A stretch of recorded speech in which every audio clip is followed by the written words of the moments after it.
Jadi ada kaitan antara pajak yang dipungut dengan manfaat yang diperoleh masyarakat.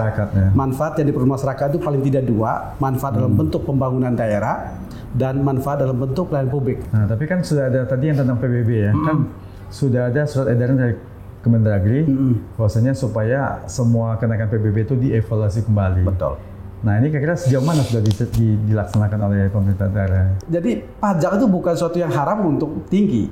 Tapi problem di kita adalah kemampuan membayarnya itu masih belum sampai ke sana, Pak. Kemudian juga kaitan ke manfaat tadi, manfaat pembangunan pelayanan publik itu nggak terlalu nyata buat mereka, sehingga ngapain saya keluarin uang banyak tapi saya nggak seperti diperas ini kan. Tapi lebih penting dari itu, Pak, dibuat ombudsman gini. Concern kita kan bukan sekedar di soal rekrutmen ASN-nya. Tapi pertanyaan adalah apakah ASN ini berkontribusi bagi perbaikan layanan publik.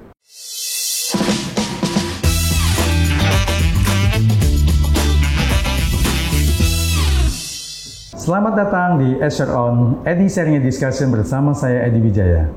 Kali ini saya berkunjung kembali ke kantor Ombudsman Republik Indonesia untuk yang ketiga kalinya. Di sini tentunya kami akan ngobrol berbagai hal tentang pelayanan publik, tapi ada satu isu yang lagi hot, yaitu tentang kenaikan fantastis PBB P2, Pajak Bumi Bangunan Perdesaan dan Perkotaan, yang sampai menimbulkan gejolak di masyarakat berupa demo besar-besaran. Nah, di sini saya akan minta tanggapan dari Ombudsman Republik Indonesia. Untuk itu, langsung saja kita ngobrol dengan pimpinan Ombudsman RI, Bapak Robert Naendi Jaweng, SIP MAP. Selamat siang Pak Robert, apa Selamat kabarnya? siang Pak Edi, Sehat, alhamdulillah ya? sehat. Luar biasa nih. Terima kasih, ini sebelum Pak. kita mulai yang tadi tentang PBB nih, ternyata Bapak juga pernah menjabat sebagai Direktur Eksekutif Komite Pemantauan Pelaksanaan Otonomi Daerah, yang berkaitan juga tentunya dengan daerah ini. Dengan pengalaman di KPPOD, yang Bapak tentunya melihat pelayanan publik yang banyak masalah, yang kekurangan, ini dan itu. Begitu Bapak masuk dalam lingkaran pemerintahan nih, di Ombudsman sekarang ini, kira-kira mirip-mirip dengan waktu Bapak di KPPOD atau kaget, oh ternyata pelayanannya tetap sama jelek, nggak ada perubahan segala macam, atau gimana? Ya Pak Edi, saya kebetulan berada di sana 2000 hingga 2021. Oh, cukup lama ya? 21 tahun di KPPOD. Sama juga tugasnya adalah terkait pengawasan dan pemantauan. Hanya bedanya di KPPOD itu kita memantau pembangunan daerah dalam konteks otonomi daerah. Lalu kemudian di Ombudsman juga pengawasan, tetapi pengawasannya pada pelayanan publik, gitu ya. Jadi ini menyambung rantai proses pekerjaan sebelumnya yang kemudian saya masuk ke dalam, kira-kira seperti itu, karena Ombudsman ini kan lembaga negara, bagian dari sektor publik, gitu ya. Nah, persoalan terkait pembangunan daerah ini tidak lepas dari pelayanan publik. Bahkan kalau kemudian kita bawa pembicaraan ini ke soal pajak dan retribusi daerah, ini memang suatu paradigma yang berbeda dengan pajak nasional. Nah, ini yang mungkin harus disadari benar sama pemerintah daerah. Kalau pajak nasional itu memang tujuannya adalah pada fungsi budgeter. Bahasa sederhananya adalah untuk mengisi pundi-pundi negara. Sementara pajak daerah dalam konteks desentralisasi dan otonomi daerah, dia tidak sekedar untuk mengisi pundi-pundi Pemda, tapi lebih dari itu untuk kaitan ke pelayanan publiknya. Bahasa teknis perpajakan adalah fungsi reguleran dan fungsi budgeter. Nah, kalau pajak daerah itu harus kelihatan benar kaitan antara pajak dan pelayanan publiknya, kaitan antara pajak dan pembangunan daerahnya. Di sini skemanya adalah benefit tax link. Jadi ada kaitan antara pajak yang dipungut dengan manfaat yang diperoleh masyarakat.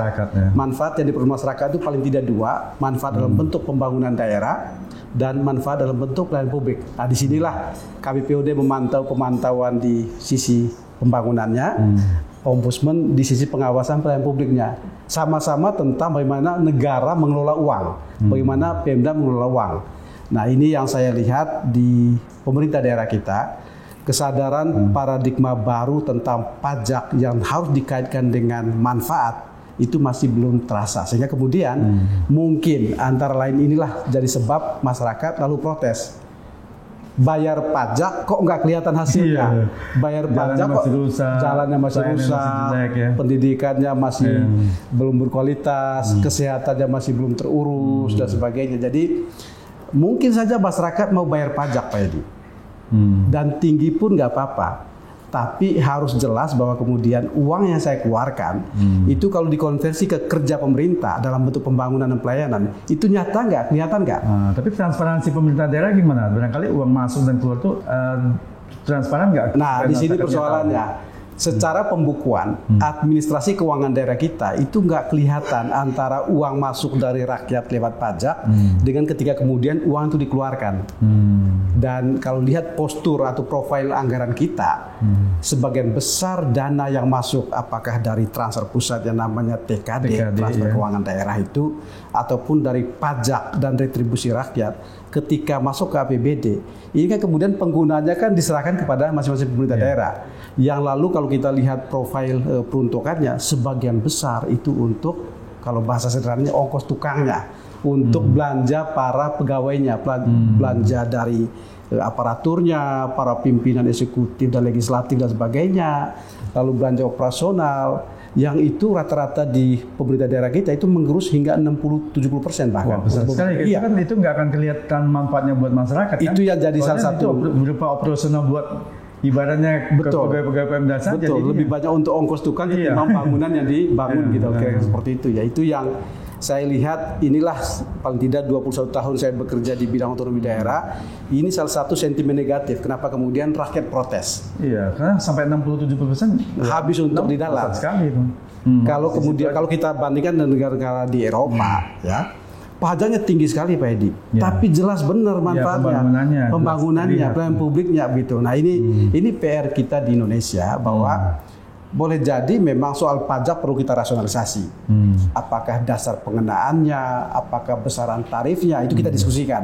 Tapi yang tidak kalah penting adalah ketika uang sudah terkumpul, uang ini kira-kira kembali ke rakyat atau enggak gitu. Nah ini manfaatnya itu yang saya kira juga bisa menjadi satu fokus bahasan tersendiri gitu ya, melihat kaitan antara pajak dan pembangunan, pajak dan pelayanan publik. Ya. Tapi yang tentunya masyarakat kan biasanya nggak dikasih laporan juga, ini uang masuk buat apa, kan laporannya kan hanya ke pemerintah. Transparansi dan akuntabilitas dari kata kunci. Nggak kelihatannya. Ya, bahkan ketika sejak penyusunan kebijakannya, sejak kan kita punya Undang-Undang 1/2022 ini tentang hubungan keuangan pusat dan daerah, lalu terjemahannya lah daerah itu membuat perda tentang pajak daerah dan retribusi daerah, termasuk dalamnya PBB. Pertanyaannya adalah ketika ini disusun, rakyat terlibat nggak? Yang disebut dengan partisipasi bermakna, meaningful participation itu. Rakyat diajak, rakyat didengarkan, dan kalau ada protes dari mereka, kira-kira diakomodir nggak? 3 ini fitur penting yang harus dilihat ketika proses pembuatan kebijakan. Nah, di Pati yang saya tahu, ketika perda disusun, itu proses partisipasi bermakna ini, dan bukan hanya di Pati, di banyak daerah, ini kelihatannya tidak terlalu mendapatkan perhatian yang optimal. Sehingga kemudian lalu berlaku ada gium, ketika ini sudah jadi hukum yang namanya perda, kemudian pajak itu adalah bagian dari kewajiban kita, maka harus dijalankan. Dalam konteks demokratisasi pajak, perspektif ini tidak benar.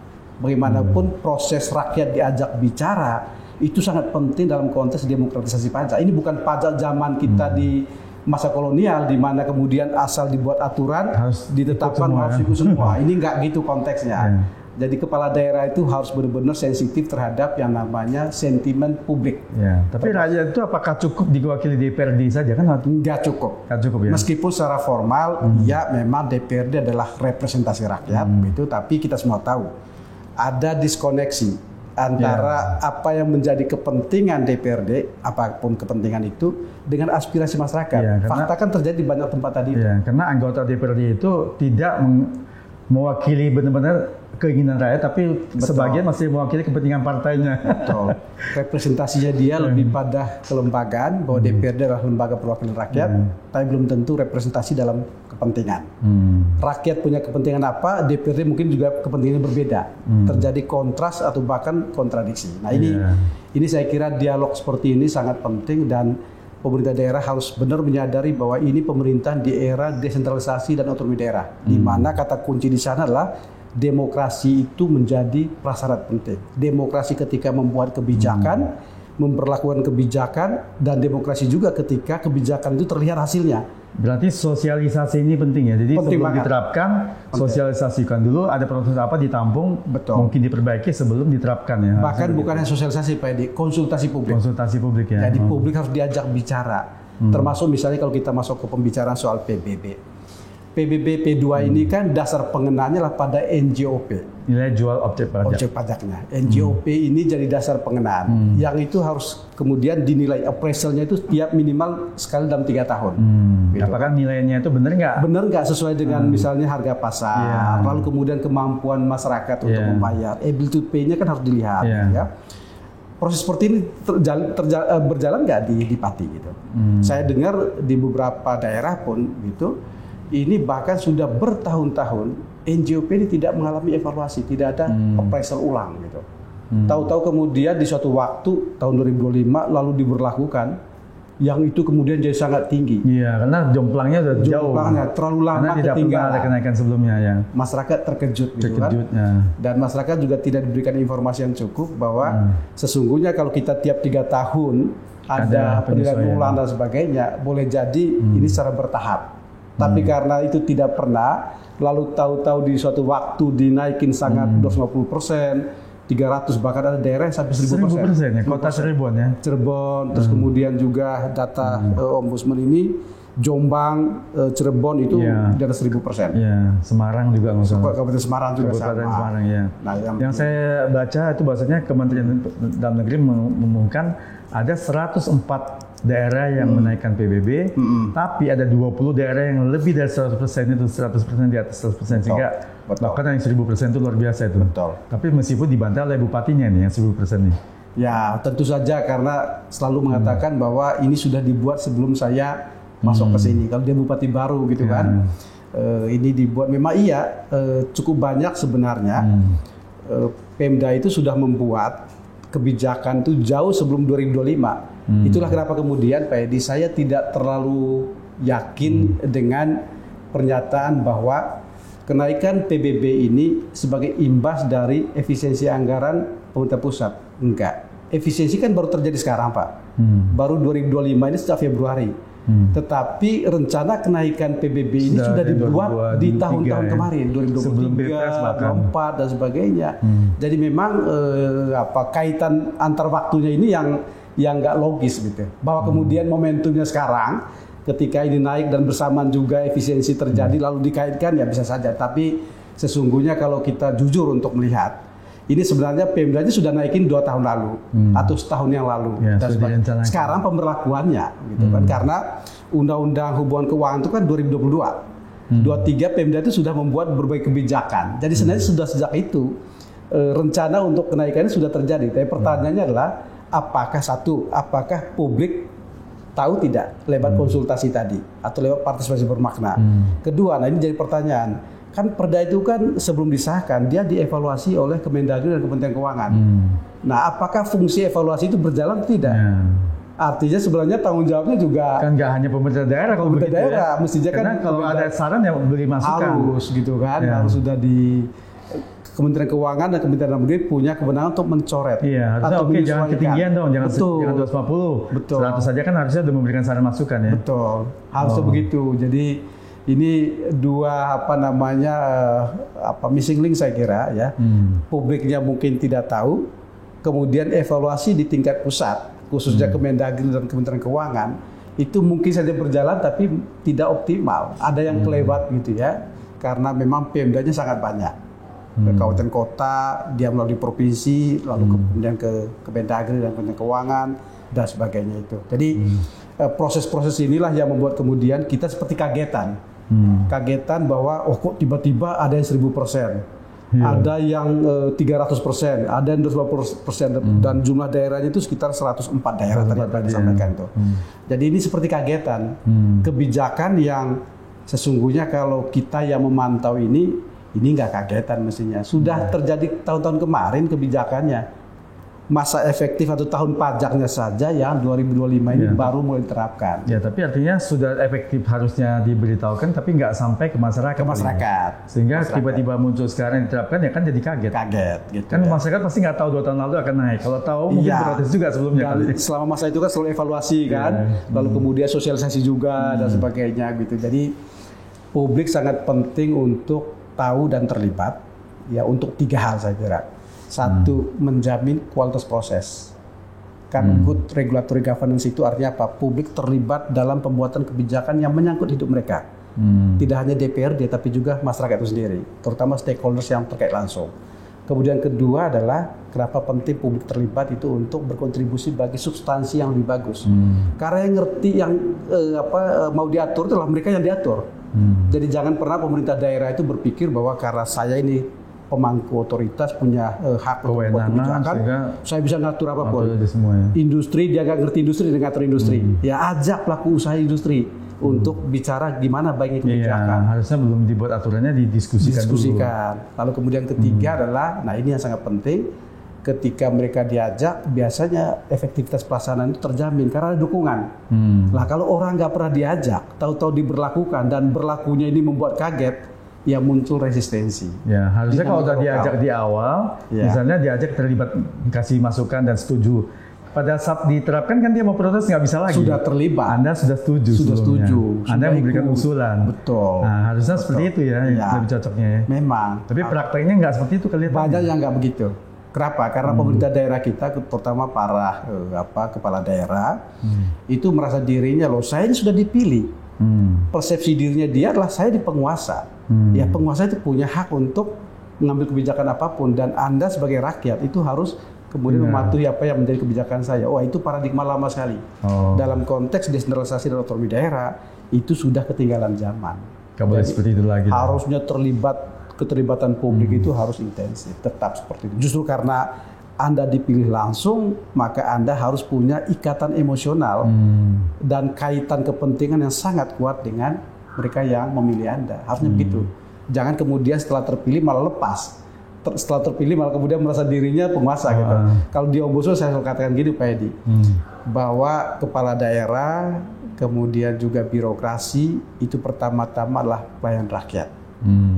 Jadi persepsi diri harus berubah. Mental model budaya kerja yang lama sebagai penguasa itu harus berubah menjadi pelayan rakyat. Nah, ketika jadi pelayan rakyat, Anda harus nyambung. Suasana kebatinannya itu harus nyambung dengan masyarakat. Ya, dia terpilih jadi misalnya kepala daerah, jangan merasa jadi raja, tapi merasa jadi pelayan rakyat. Harusnya seperti itu ya. Masa-masa awal otonomi daerah, Pak Edi, karena saya sudah sejak hari pertama otonomi diterapkan di Indonesia 1 Januari 2000, saya sudah mulai bekerja di bidang ini. Kita 4 tahun pertama itu sangat banyak muncul yang disebut raja-raja kecil. Iya, di daerah itu kan. Waktu itu saya masih bisa paham, mungkin karena kita 32 tahun dalam situasi yang sangat ini ya, euforianya muncul.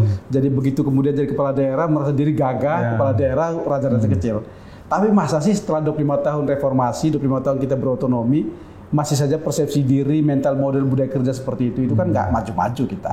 Nah, jangan sampai kemudian ini presidennya sudah mendorong benar agar rakyat harus dekat dengan pemimpinnya, pemimpin juga harus dekat dengan rakyat, tapi malah tingkat lokal kita berjarak. Itu yang kita ingatkan. Nah, tapi kan sudah ada tadi yang tentang PBB ya, kan sudah ada surat edaran dari Kemendagri bahwasanya supaya semua kenaikan PBB itu dievaluasi kembali. Betul. Nah ini kira-kira sejauh mana sudah dilaksanakan oleh pemerintah daerah? Ini baru muncul, jadi saya kira pemerintah daerah masih berkonsolidasi gitu ya. Tapi kalau boleh saya beri masukan gitu ya. Pertama, appraisal itu harus tertib. 3 tahun sekali harus dibuat minimal, bahkan tiap tahun bisa. Agar ada penyesuaian gitu ya antara satu sisi tentu nilai pasar ya, kemudian kemampuan ability to pay-nya masyarakat, kemampuan dia membayar, lalu kemudian NJOP yang jadi dasar pengenaan bagi penetapan PBB itu satu.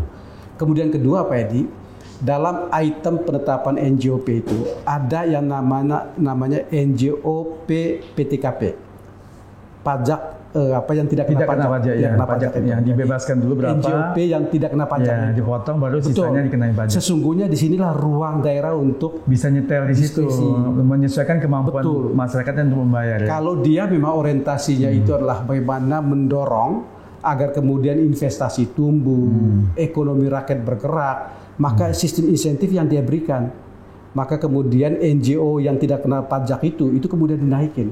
Karena di aturan itu memang dibuat batas minimal. Kenapa minimal? Agar Pemda itu punya leluasan untuk tapi di banyak pemerintah daerah kita itu nggak berlaku. Nggak berlaku. Tempat saya saja yang sebelah Jakarta ini itu nol rupiah sama dia. Nggak dipotong sama sekali. Nggak ada potong sama sekali. Nggak ada pemotongan. Jadi sebenarnya visinya apa sih? Pemerintah daerah itu mau untuk kemudian mungut, tapi nggak berpikir tentang jangka panjang bahwa pada akhirnya pembangunan daerah itu berbasis pada apa? Ya ekonomi masyarakat, Pak Edi. Kalau kita mau bicara lebih luas sedikit, total PDRB kita itu dibentuk paling banyak kontribusinya itu adalah kegiatan masyarakat. Government spending kecil sekali, tidak ada daerah yang lebih dari 30% kontribusi dari government spending untuk total pembentuk kekayaan bruto kita.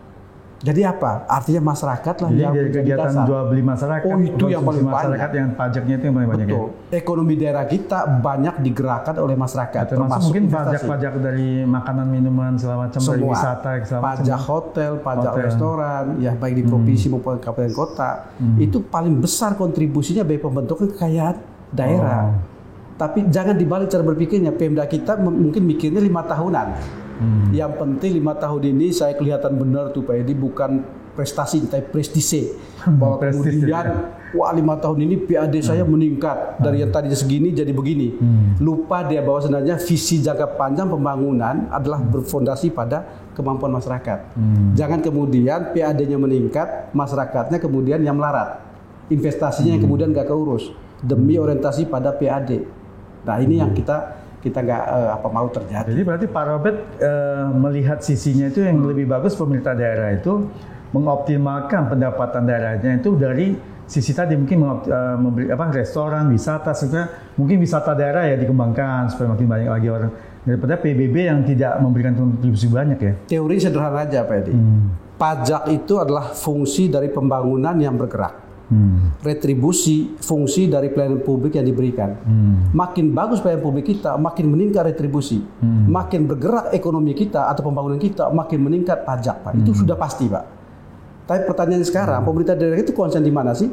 Ningkatin pajak retribusi atau membuat ekonomi bergerak dan pelayanan publik menjadi bagus? Kalau ini bagus, Pak. Basis pajak jadi luas. Tax ratio kita tidak seperti sekarang, coba Pak Edi. Local tax ratio kita sampai hari ini tidak pernah lebih dari 1,5 dari total PDRBD. Kecil sekali, jauh sekali. Artinya apa? Tidak sesuai kemampuan membayar. Tapi Pemda kita memang nggak konsen di soal bagaimana kemudian ekonomi dan pelayanan publik itu diperbaiki. Nah, visi jangka panjang inilah yang harus dipunyai oleh kepala daerah. Dia tidak semata sebagai politisi, sebagai negarawan, bahwa oke, memang saya mungkin cuma 5 tahun. Tapi daerah ini kan nggak hanya 5 tahun. Iya, jangan terus. Mungkin di masa saya PAD-nya mungkin tidak terlalu meningkat, tapi bergerak masyarakatnya. Usaha kecilnya bergerak, hotel restoran bergerak, dan sebagainya. Pajak-pajak itu yang terkait dengan kehidupan masyarakat itu bisa dikelola dengan baik dan sebagainya. Jadi kemudian ekonomi itu kontribusi jangka panjangnya besar. Poin saya adalah bahwa investasi pembangunan termasuk usaha kecil menengah itu menjadi fondasi bagi pembangunan daerah. Karena disitulah memang kekuatan daerah itu. Tidak ada daerah yang maju hanya karena PAD, Pak. Kalau ada yang bisa tunjukin, coba kasih ke saya. 21 tahun saya mengamati itu, daerah itu hanya maju kalau rakyatnya yang berkembang. Atau investasinya yang berkembang. Investasi dari luar, industrinya segala macam yang berkembang. Itu, betul. Ya, karena kalau karena PBB, daerahnya kaya secara PAD itu ada cerita. Kalau PBB saja yang dinaikin kan PBB sudah terbatas. Objeknya itu saja kan. Itu saja.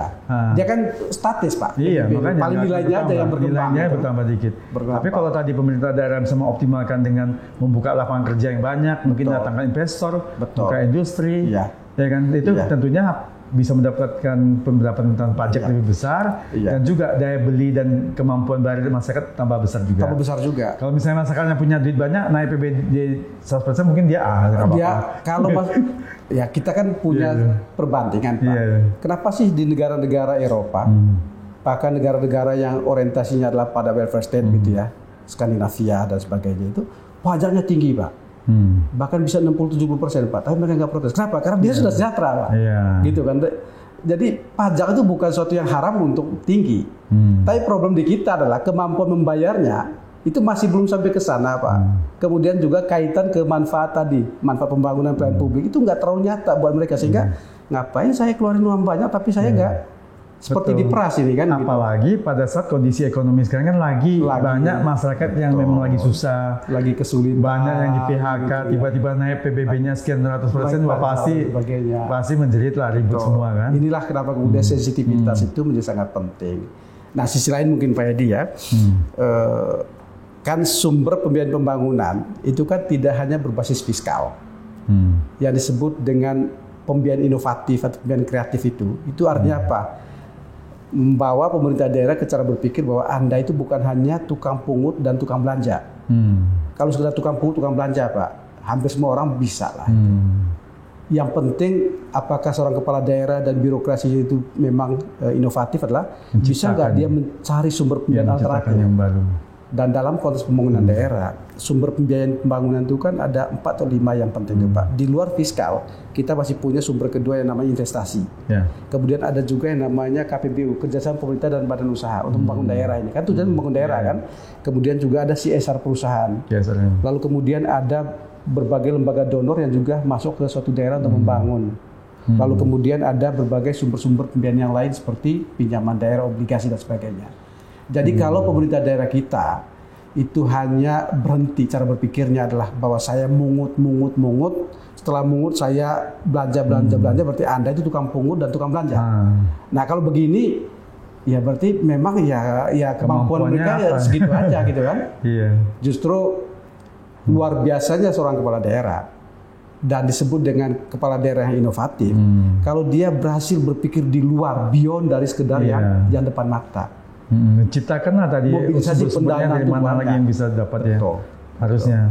Dan sebenarnya diskusi tentang pembangunan berbasis fiskal ini diskusi yang lama sekali terjadi, sudah harusnya tidak di situ lagi kita. Harus naik kelas bergeser pada sumber yang lain apa sih untuk membangun daerah ini?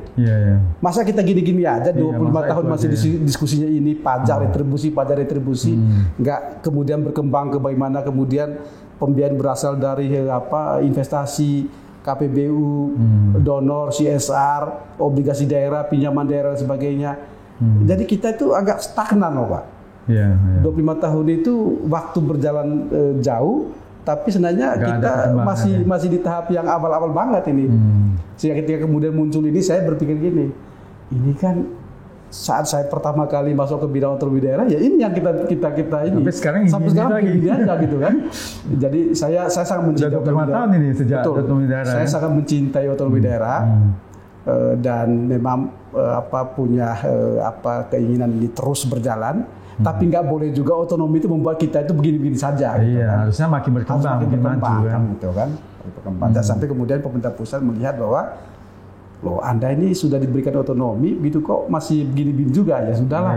Kalau gitu sebagian kita ini kan kita urus sendiri. Itu yang kita takutkan Pak. Itu kita takut. Balik lagi ke sentralisasi lagi ribut lagi nanti. Itu yang kita takutkan, jangan sampai kemudian karena ada yang menengarai sudah ada gejala ke arah sana. Mudah-mudahan ini tidak akan terlalu jauh gitu ya. Jadi pemerintah daerah kita juga harus bisa membuktikan bahwa dengan modalitas yang saya punya yang namanya kewenangan otonom, yang juga punya fiskal dan macam-macam, tapi terutama punya inovasi untuk mencari sumber pembiayaan alternatif, saya bisa membuktikan ke pemerintah pusat bahwa tidak salah Anda memberikan saya otonomi. Saya bisa buktikan bahwa rakyat saya sejahtera. Pada akhirnya nanti Pak Edi kan yang diukur adalah ekonomi makro itu Pak, pertumbuhan ekonominya, kemudian ketimpangannya berkurang, pengangguran berkurang, lapangan kerja kemudian tercipta. Pada akhirnya kan orang akan mengukur itu Pak. Bukan soal PAD-nya, PAD itu hanya instrumen menuju ke arah sana. Ya kalau kemudian masyarakat pada tingkat yang paling dasar akan melihat, kalau saya selalu bahasakan secara gini Pak Edi, pada akhirnya rakyat itu akan mengukur gini, apakah hadirnya kepala daerah itu membuat rakyat satu makin berotak cerdas, dua makin berbadan sehat, tiga makin berkantong tebal. Makin berotak cerdas itu apa? Soal pendidikan. Makin berbadan sehat itu berarti kesehatan. Ketiga makin berkantong tebal berarti ekonomi bergerak. Itulah yang disebut IPM. indikator IPM kita, indeks pembangunan Indonesia kita bergerak pada 3 ini, kesehatan, pendidikan, dan ekonomi. Fokus aja ke sana.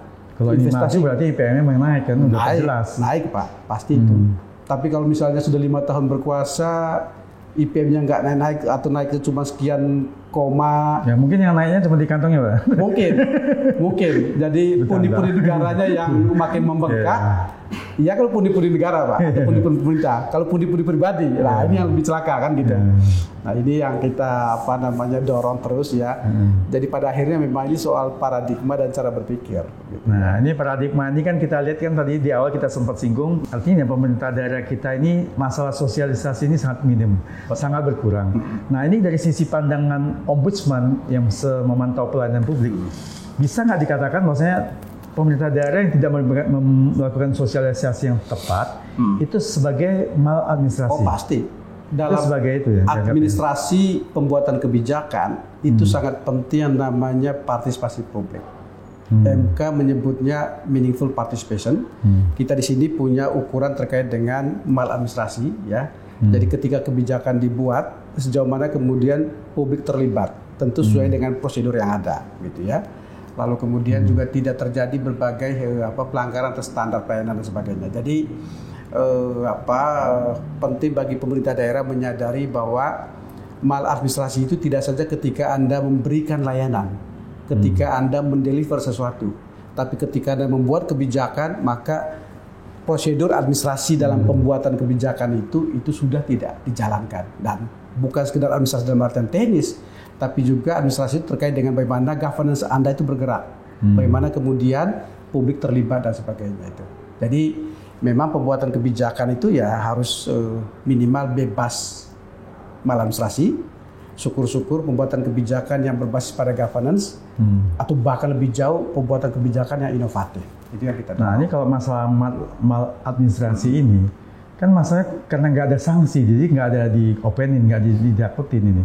Kira-kira apa yang bisa, sanksi apa yang bisa diberikan Ombudsman kepada pemerintah daerah yang melakukan maladministrasi ini? Ombudsman memang tidak bisa langsung menjatuhkan sanksi. Jadi kita mengeluarkan produk yang namanya LHP, rekomendasi saja ya. Laporan hasil pemeriksaan dan rekomendasi. Tapi rekomendasi bukan saran biasa. Ini adalah produk lembaga negara.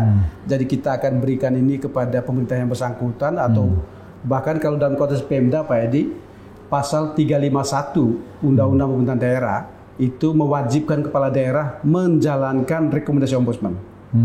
Jika dia tidak menjalankan rekomendasi Ombudsman, maka kemudian oleh Mendagri itu akan diberikan sanksi. Satu, sanksi administratif dulu, teguran tertulis sebanyak 2 kali. Jika tidak dipatuhi, lalu kemudian naik kelas sanksinya, yaitu kemudian disekolahkan khusus dalam arti pembinaan khusus di Kemendagri. Dan untuk sementara waktu dia digantikan oleh wakil kepala daerahnya. Jadi sebenarnya produk kita itu cukup kuat untuk membuat pemerintah daerah itu patuh pada. Tapi prakteknya itu kan nggak ada yang terjadi seperti tadi. Laporan masyarakat terkait dengan proses pembuatan kebijakan masih belum terlalu banyak. Umumnya masyarakat memahami pelayanan publik itu ketika dia sudah deliver sesuatu. Sejauh mana kemudian Pemda itu misalnya ngedeliver terkait dengan layanan publik di bidang jasa, jasa publik seperti pendidikan atau kesehatan, atau deliver layanan publik di bidang barang publik seperti jalan raya, infrastruktur dan sebagainya, atau layanan publik di bidang pelayanan administratif, KTP dan sebagainya, dokumen-dokumen resmi dan sebagainya. Jadi masyarakat kita memahami layanan publik itu lebih pada outputnya, sementara input dan proses itu justru sebenarnya adalah bagian pelayanan publik juga, yang harusnya memang mereka, ini juga bagian dari tanggung jawab Ombudsman untuk sosialisasi benar bahwa yang disebut layanan publik itulah ketika sesuatu itu dibuat kebijakannya sampai ketika itu dideliver. Nah, apakah dalam proses pembuatan itu tidak terjadi maladministrasi kebijakan? Prosedurnya sudah sesuai dengan ketentuan, bahwa ketentuan itu mewajibkan pembuat kebijakan untuk melibatkan masyarakat. Apakah itu sudah jalankan atau tidak? Karena itu sudah diatur semua oleh ketentuan peraturan perundang-undangan, dan kemudian pemerintah daerah wajib untuk akuntabel dari apa yang sudah terlibat lewat partisipasi tadi, itu kemudian terakomodir dalam substansi kebijakan. Lalu kemudian setelah substansinya ketika menjalankan sejalan tidak dengan apa yang sudah diatur.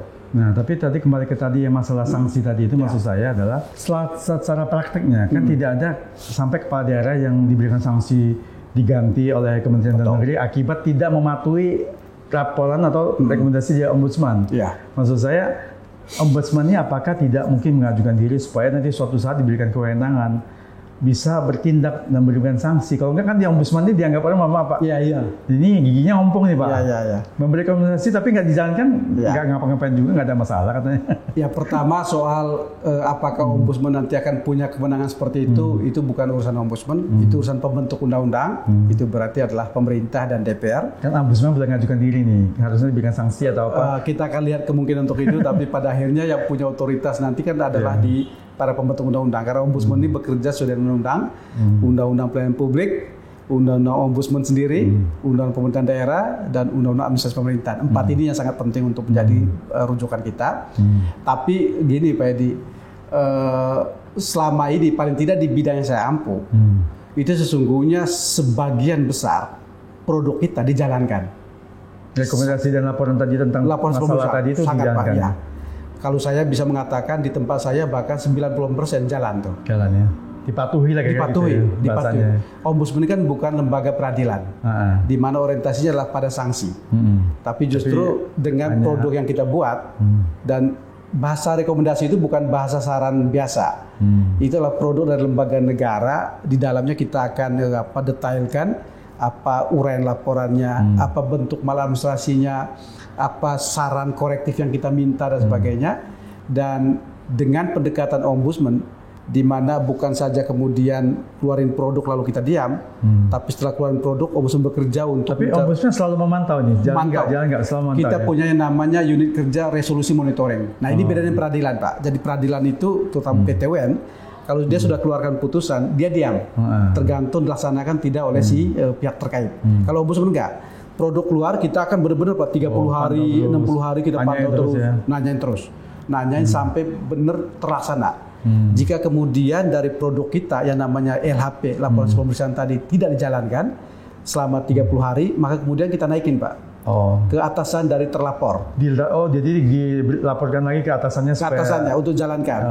Kalau kemudian nggak dijalankan juga, kalau tingkat pusat, kemudian kita bawa ke DPR dan ke Presiden. Padahal gitu, itu perintah undang-undang. Jadi saya itu agak ditakutin dikit. Iya banyak yang gitu.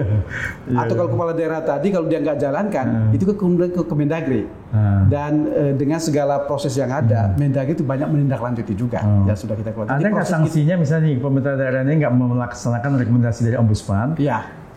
Nanti anggaran tahun depannya ini di cut atau diberikan apa? Kalau sanksinya itu lebih ke penyelenggara pelayanan publiknya, misalnya turun jabatan, lalu kemudian penghasilannya dipotong, sanksi bahkan pemberhentian, itu terjadi Pak.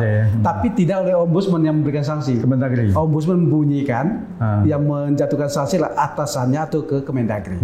Termasuk tadi kepala daerah misalnya. Kalau kemudian dia dalam terkutip disekolahkan atau pembinaan khusus, bukan Ombudsman yang selenggarakan pembinaannya Pak, Kemendagrinya. Tapi sesuai perintah undang-undang pemerintahan daerah, Ombudsman itu bisa membunyikan sanksi apa yang dijatuhkan, lalu kemudian wajib bagi kepala daerah itu mematuhi. Jika dia tidak mematuhi, maka Kemendagri yang kemudian akan menjalankan itu. Anda nggak malah jadi semacam ambigu atau dualisme ini kenapa? Kepala daerah merasa, saya kan dipilih rakyat. Mana bisa Kemendagri memberhentikan saya, soalnya kan gitu ya? Ya. Kira-kira itu gimana itu? Enggak, kalau kepala daerah yang benar paham undang-undang, akuntabilitas dia itu kan ada 2. Downward accountability, itu artinya akuntabilitas dia terhadap rakyat yang memilih, dan upward accountability, akuntabilitas kepada pemerintah pusat. Bagaimanapun ini NKRI, bagaimanapun pemerintah pusat itu adalah pembina umum pemerintahan daerah, jadi dia harus patuh.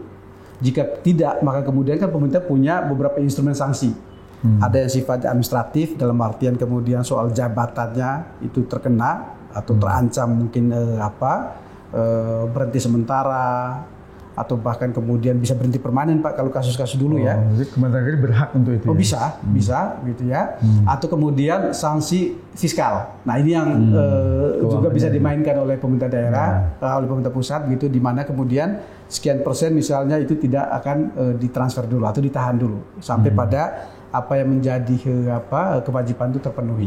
Jadi memang hal seperti ini. Tapi sebenarnya kita gini Pak Edi, sudah bergerak jauh gitu ya, 25 tahun reformasi, otonomi juga 25 tahun.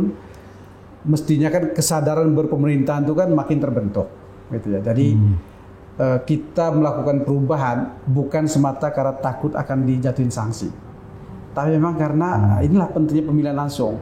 Karena memang kita harus tanggung jawab kepada masyarakat bahwa Anda tidak salah memilih saya akuntabel kan gitu kan.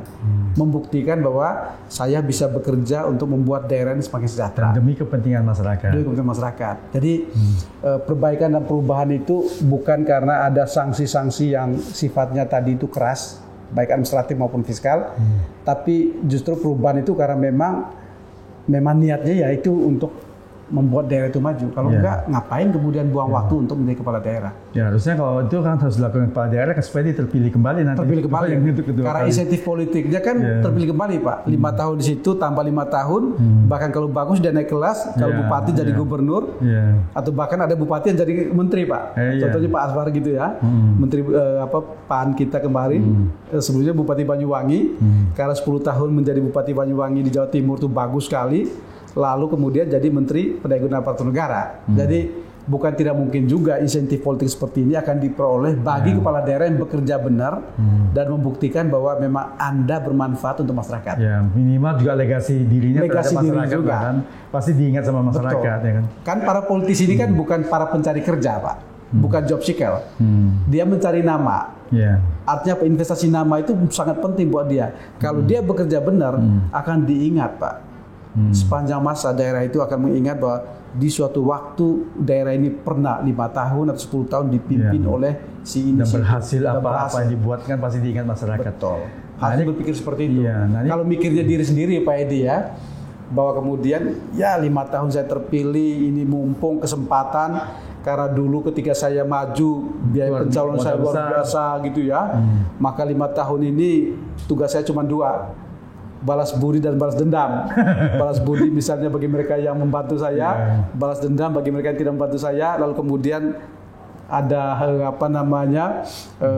uang masuk untuk menutup biaya investasi saya yang bahkan besar, harus untung bahkan begitu. Ya sudah, arti daerah itu bisa terancam bangkrut. Daerah itu nggak akan kemana-mana. IPM-nya begitu terus gitu. Lalu kemudian indikator makro pembangunannya nggak bergerak banyak. Apalagi kalau kemudian orientasinya tadi itu tukang pungut, tukang belanja. Jadi rakyat ini jadi sasaran. Tempat dia mengungut sesuatu lalu dia belanjain tanpa berpikir yang kreatif. Apalagi belanjanya tidak betul-betul transparan dan tidak tepat sasaran. Nah, itu juga lebih ini lagi gitu kan. Satu, belanja yang tidak transparan. 2, belanja yang tidak efisien. Lalu kemudian belanja yang lebih banyak untuk urusan internal kita. Untuk belanja pegawainya, untuk operasionalnya. Apalagi yang katanya dulu banyak meeting habisin uang di keluar kota, ke hotel segala macam yang. Nah, ya kan itu dalam konteks itulah kita mendukung kebijakan efisiensi dari Bapak Presiden. Kenapa? Kebijakan ini untuk membuat lemak-lemak yang selama ini melekat dalam tubuh birokrasi itu dibuang. Lemak-lemak itu apa yang tadi itu perjalanan dinas. Biaya rapat di luar kota atau di hotel dan sebagainya itu harus dikurangi. Lemak-lemaknya itulah yang membuat tubuh birokrasi kita itu tidak bergerak lincah, efisien tepat sasaran ya. Betul. Jadi memang ya dalam konteks tertentu efisiensi ini penting kita dukung dan memang benar arahnya. Tinggal kemudian bagaimana efisiensi ini juga tidak menggerus biaya penyelenggaraan pelayanan publik. Karena ini yang jadi sasarannya ke masyarakat. Gitu. Gini Pak Robert, kan tadi di awal sempat Pak Robert menduga atau menyebutkan statement bahwasanya kenaikan PBB ini kan tadinya tidak ada hubungan dengan TKD. Ya kan, keuangannya ditransfer secara momentum waktu secara momentum waktu karena TKD ini sudah dibuat 2022, PBB-nya kan baru terlaksana sejak 2023 sudah ada yang pejabat mungkin kepala daerah yang sudah menaikkan segala macamnya. Nah ini tapi kan banyak sekarang kepala daerah yang memprotes. Contohnya Gubernur Riau nih, kemarin memprotes. Ini seharusnya pendapatan keuangan dari sumber dari Riau ini mencapai 1.000 triliun lebih. Tetapi kembalinya keuangan ke TKD ini, transfer ke daerah ini nggak lebih dari 1% katanya ya. Tapi ini kira-kira pengaruh nggak? Sehingga ini kalau bilang otonomi daerah, tapi prakteknya sepertinya tidak otonomi daerah nih. Kira-kira gimana nih? Ya kalau terkait TKD, yang memang angkanya tahun depan tuh berkurang, Pak. Kalau tahun ini kan kita masih di atas 800 triliun TKD-nya ya. Tahun 2026 ini ada rencana untuk mengurangi itu jadi 650 triliun. Ini tentu satu isu yang harus didiskusikan antara pemerintah daerah dan pemerintah pusat, gitu ya. Bahwa kemudian pengurangan ini bisa berdampak bagi pembangunan dan pelayanan publik, gitu ya. Tetapi pemerintah pusat bisa datang dengan argumentasi, Pak. Selama 25 tahun juga Anda sudah dikasih uang banyak, gitu-gitu juga pembangunannya. Gitu juga pelayanan publiknya, maka kemudian ini ada seperti upaya untuk menyatukan secara integral antara yang namanya BPP, biaya pemerintah pusat, dengan TKD itu, bahwa ini bisa dikerjakan bersama. Bahwa kemudian untuk bangun satu daerah itu tidak harus dikerjakan oleh pemerintah daerah, pusat juga bisa.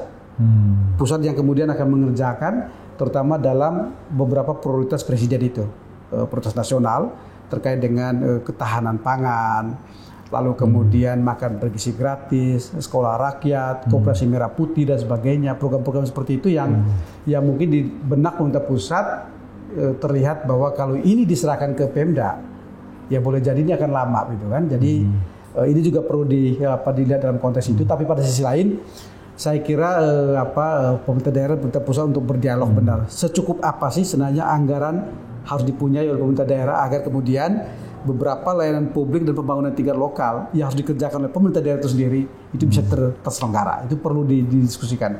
Tapi kalau kemudian dikaitkan antara TKD yang menurun, PBB naik, rasanya kok nggak nyambung. Kalau saya nggak nyambung, ya karena kalau lihat lini waktunya, ini 2022 keluar undang-undang. 2023 sudah mengeluarkan perda-perda yang ngatur tentang ini. 24 rincian aturannya terkait keputusan kepala daerah, bahkan keputusan dari kepala badan pendapatan daerah. 25 ini kan eksekusi, Pak. Jadi dilala bertepatan waktu, efisiensi ada, TKD menurun, lalu ini dinaikin. Jadi memang PBB naikin, gitu ya. Jadi ini seperti momentumnya ketemu, gitu ya. Jadi narasinya lalu kemudian karena pemerintah pusat mengurangi ini, kami naikin. Jadi kayak bencana berhubungan. Tapi sesungguhnya harus fair juga kita melihat bahwa tanpa TKD yang menurun, tanpa efisiensi pun memang sudah ada rencana untuk naikin ini. Terbukti banyak daerah. Momennya yang ini ya, gitu ya. Tapi soal isu Pak Edi tadi, TKD yang menurun, itu saya kira memang perlu dialog lah. Ya, tapi TKD itu yang saya masukkan lebih ke arah otonomi daerah. Otonomi daerahnya. Karena otonomi transfer daerah, pusatnya. Nah, tapi otonomi daerah, tapi kesannya sudah sentralisasi juga, disedot dulu ke pusat, baru disarankan lagi ke daerah. Betul, itu juga jadi isu Pak Edi ya, karena kalau kita bicara perspektif fiskal dalam otonomi daerah itu adalah kita bicara tentang kemandirian fiskal.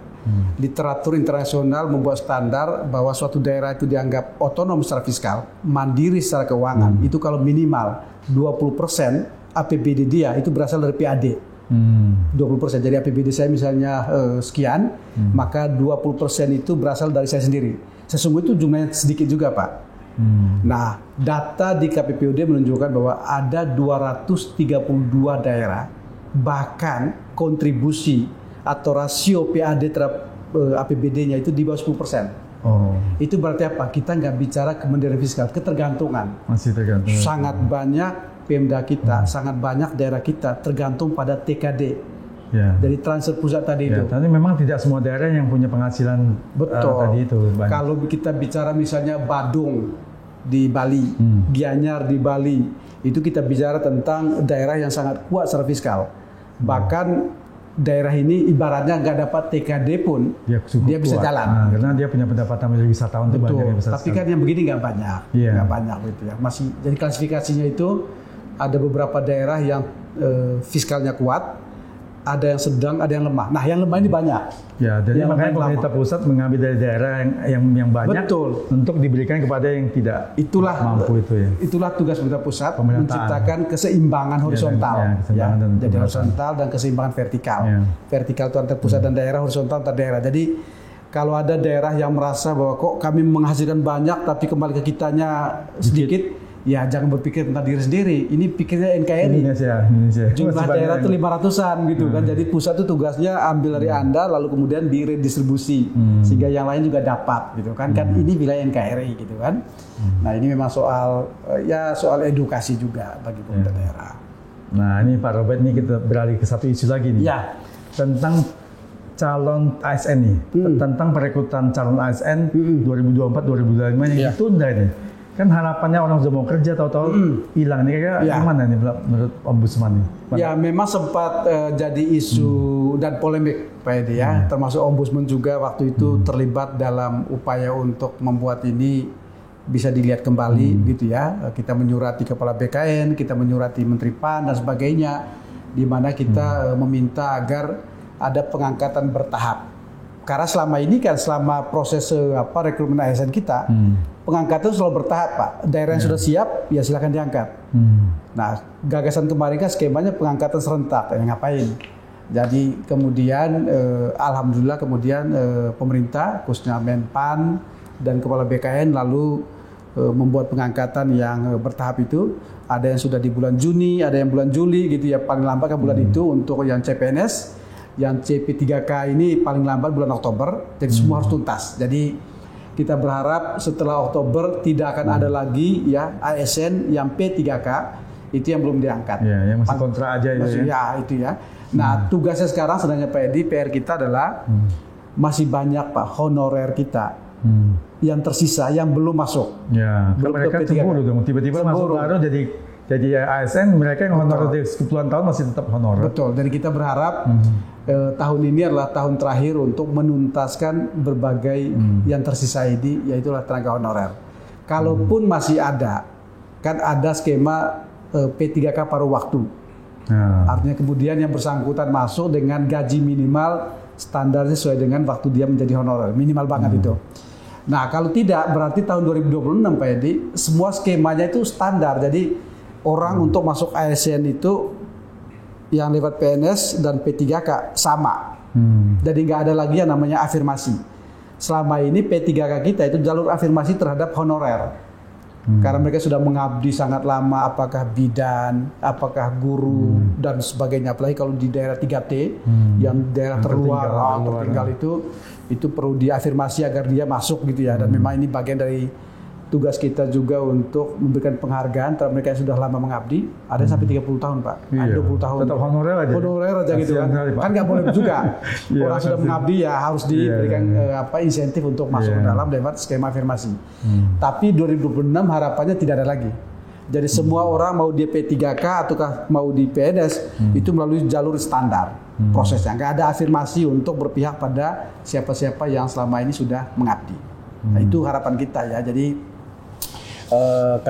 kami sudah koordinasi kemarin dengan Kemenpan, dengan BKN, bahkan diundang ke sini Pak Edi, deputinya datang dan sebagainya. Kita berharap seperti itu terjadi gitu. Tapi lebih penting dari itu Pak Edi, buat Ombudsman gini, concern kita kan bukan sekedar di soal rekrutmen ASN-nya, tapi pertanyaan adalah apakah ASN ini berkontribusi bagi perbaikan layanan publik.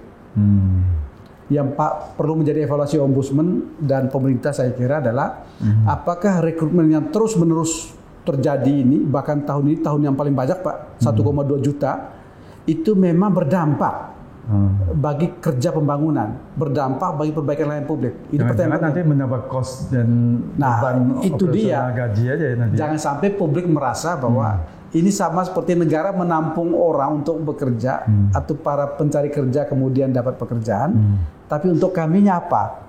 Nah inilah yang harus dibuktikan benar oleh pemerintah, termasuk dan terutama oleh teman-teman yang baru masuk jadi ASN itu, untuk membuktikan bahwa negara tidak rugi untuk merekrut Anda, menempatkan Anda karena Anda bekerja, Anda kemudian mengabdi, hasilnya terlihat oleh masyarakat.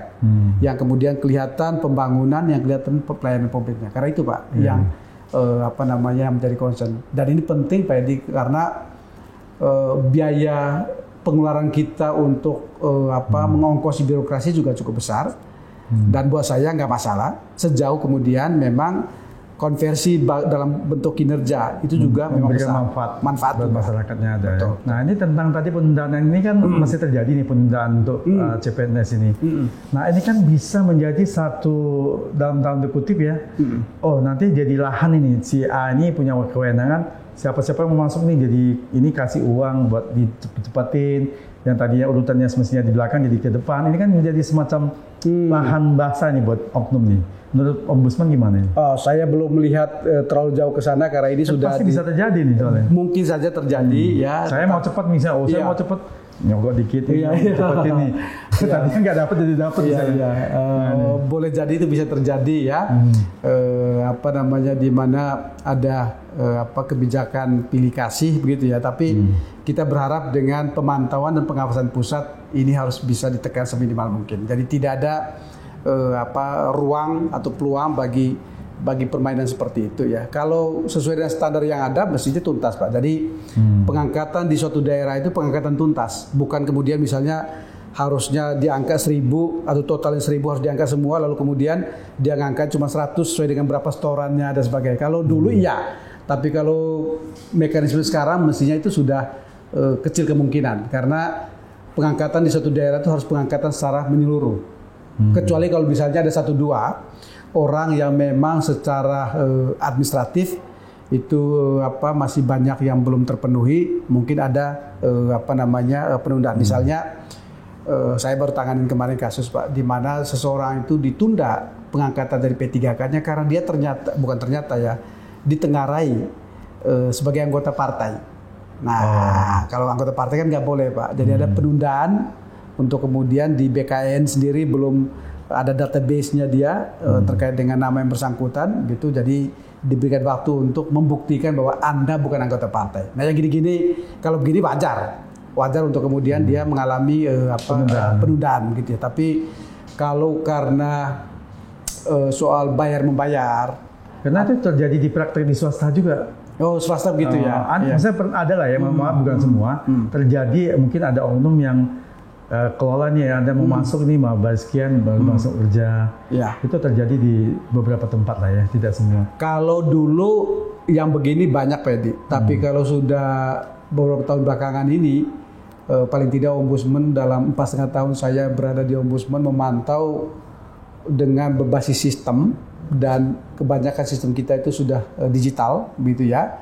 Ada CAT, ada proses-proses yang memang berbasis pada digitalisasi dan sebagainya gitu. Memang iya selalu ada ruang lah untuk orang bermain, untuk orang kemudian mengambil kesempatan dan sebagainya. Tetapi proses berbasis digital ini sudah makin kuat dan ditambah dengan pengawasan dari Ombudsman lalu kemudian pengawasan sendiri dari pemerintah pusat, mudah-mudahan ini makin berkurang. Yang penundaan ini memang kemarin lebih pada skema kebijakan yang mungkin karena secara historis ini adalah pengangkatan yang paling banyak Pak sepanjang sejarah Republik Indonesia 1,2 juta itu. Jadi kita belum bisa merapikan banyak hal, terutama juga karena ada perubahan di tingkat nasional ya, kabinet baru dengan posisi-posisi baru, kementerian baru, yang dipecah, yang baru lagi jadi kan perlu penataan. Lalu di pemerintah daerah juga kepala daerah terpilih ya baru akhir tahun, baru kemudian dilantik di awal tahun. Jadi penyesuaian seperti itu yang membuat kemudian lalu butuh waktu untuk penataan. Tapi kita berharap benar untuk P3K selesai Oktober ya, bukan karena ada yang mampu membayar sekian lalu kemudian ditunda. Wah itu harapan kita nggak terjadi. Tapi artinya dalam setahun ini selesai semua lah ya? Harus. Untuk PNS kan sudah tuntas ya. Mungkin ada 1-2 sisa yang karena ada masalah-masalah yang memang sangat kasuistik. Tapi P3K kita harapkan Oktober tuntas.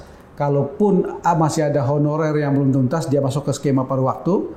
Kalau masih belum tuntas juga, maka awal tahun depan dia masuk ke jalur normal. Nggak ada lagi afirmasi. Itu harapannya. Sehingga kemudian gini Pak, dengan segala hormat saya kepada teman-teman yang sudah lama mengabdi, ya, apakah tenaga kesehatan, tenaga kependidikan dan sebagainya yang daerah terluar gitu, saya sih punya mimpi begini, bahwa suatu waktu birokrasi kita itu bukan sekedar menampung mereka yang memang sudah lama mengabdi, tapi birokrasi kita isinya adalah para game changers. Game changer. Para pengubah permainan, game changers. Mereka-mereka yang punya inovasi yang hebat. Bahwa kemudian terutama P3K Pak. Kalau PNS memang jalurnya jalur standar. P3K ini dulu didesain Pak. Ini menampung mereka-mereka yang hebat. Para diaspora di negara-negara lain yang sudah lama mengabdi lalu kembali ke Indonesia. Atau yang usianya sudah di atas 35 tahun kalau saya. Enggak gitu secara konsep. Kan katanya 35 tahun. Iya, kalau secara ini ya. P3K. Iya, tapi secara konsep itu sebenarnya P3K ini adalah tempat para pengubah permainan yang hebat di dunia swasta, yang hebat di dunia kampus, yang hebat bahkan di NGO, CSO, LSM ya, yang hebat para diaspora mau mengabdi Indonesia. Mau mengabdi Republik ini, tapi dia tidak mau jadi PNS Pak. Maka kita siapkan satu kamar yang namanya P3K. P3K kalau di Australia Pak, ini jabatan yang sangat bergengsi. Jabatan di mana? Bukannya di sini malah ternyata ini kan kontrak ini. Itu dia. Itu bukan pegawai, bukan PNS, masih kontrak aja malah betul nilainya. Jadi makanya saya katakan tadi bahwa konsep P3K yang mengalami degradasi nilai hanya untuk afirmasi bagi mereka ini hendaknya sudah dicukupkan tahun ini.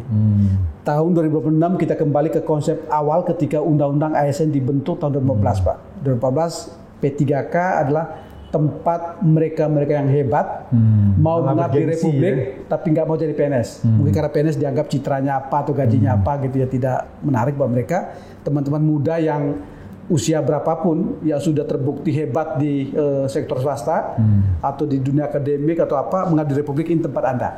Datanglah di sini, buatlah inovasi. P3K lah jalurnya, yang dimana dia dikontrak selama perjanjian kerja 5 tahun misalnya, karena dia butuh fleksibilitas Pak. Dia nggak mau juga misalnya sampai usia 60 terus di situ.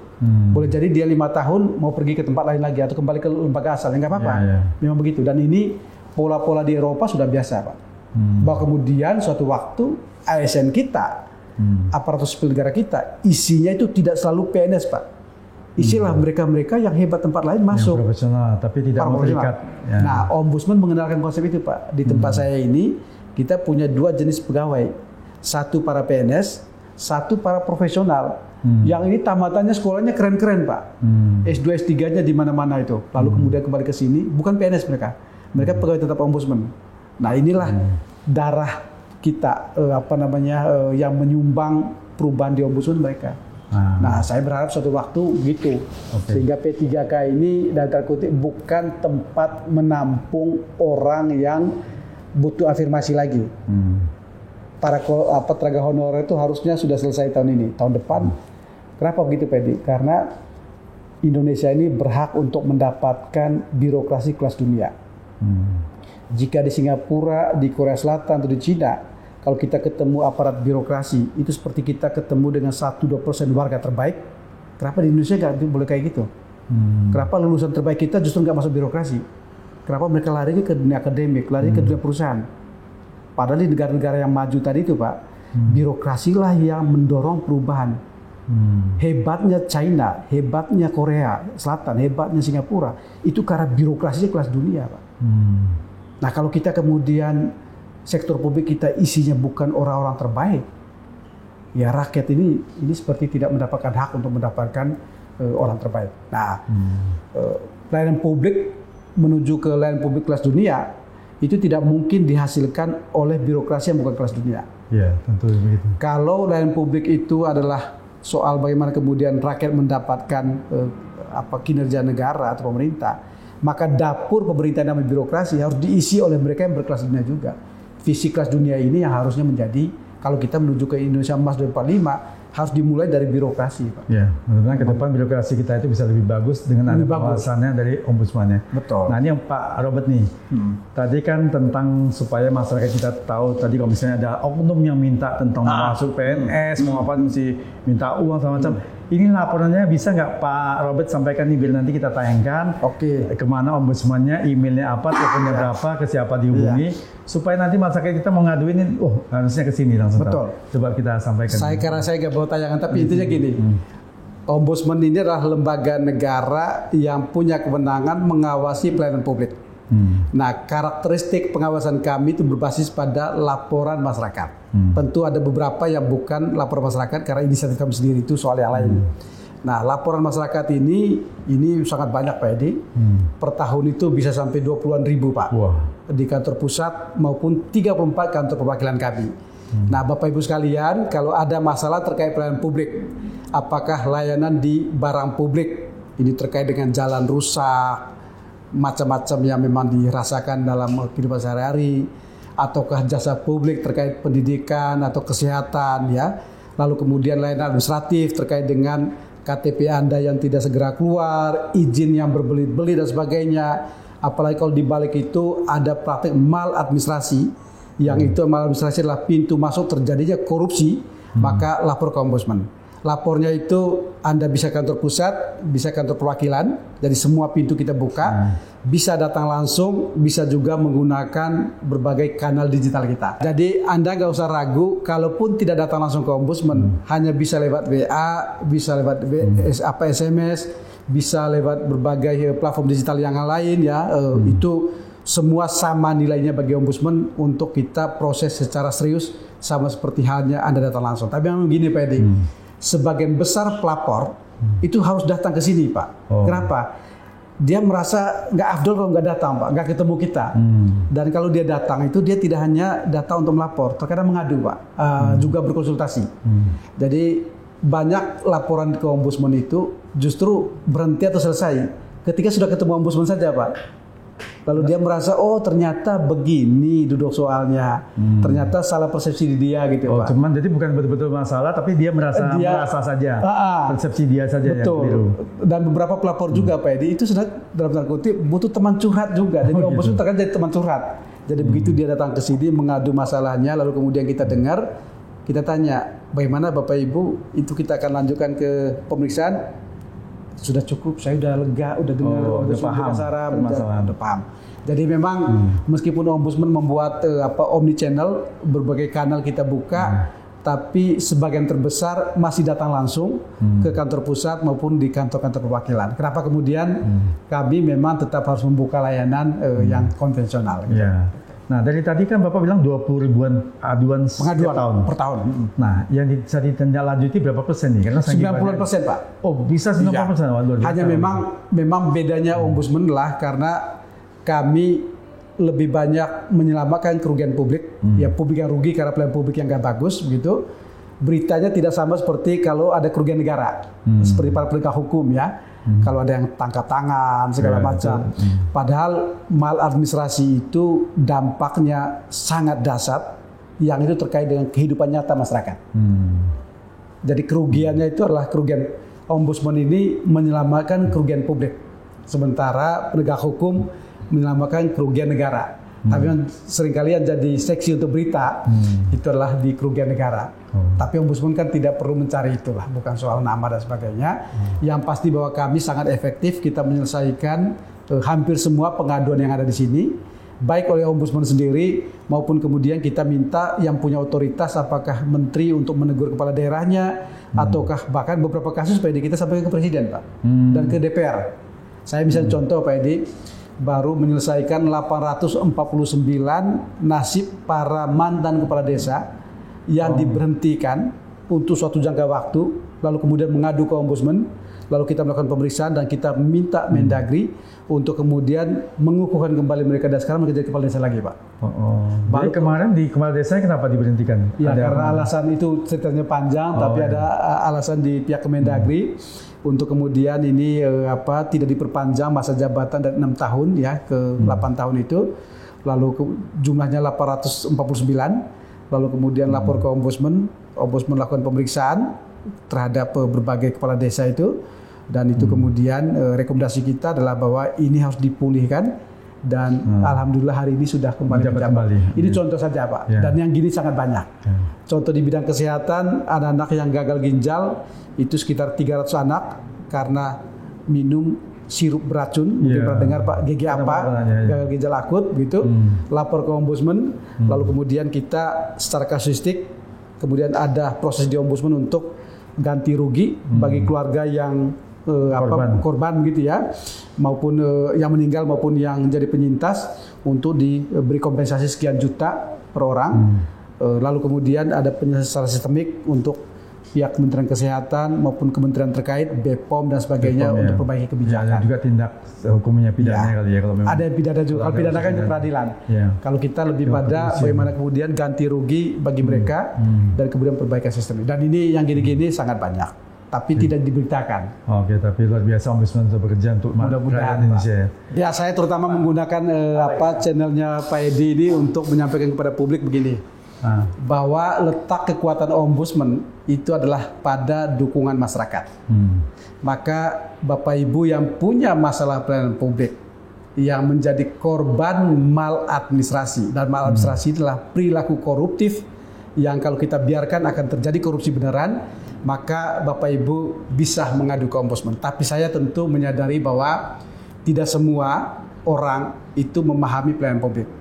Maka memang tugas Ombudsman ke depan untuk membuat Anda itu paham layanan publik. 2, makin sadar akan hak. Dan yang ketiga yang paling penting, kalau sudah paham pelayanan publik, sadar akan hak, Anda berani melapor, berani mengadu. Bahwa melapor itu keren, mengadu itu hebat, itu adalah bagian dari tanggung jawab Anda sekaligus juga hak Anda untuk mengawasi pelayanan publik. Nah, ini yang melapornya kalau terancam ini diancam gimana ini? Enggak, kita akan melindungi. Ombudsman selalu melindungi para pelapor. Rasanya para pelapor di Ombudsman tidak satupun yang pernah terancam.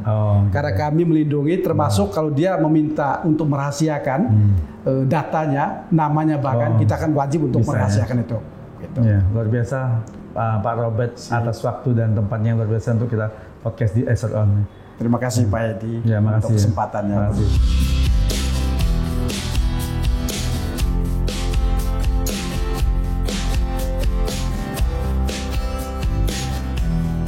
Sobat setia SRON, itulah tadi obrolan saya dengan pimpinan Ombudsman Republik Indonesia, Bapak Robert Naendi Jaweng, SIP MAP.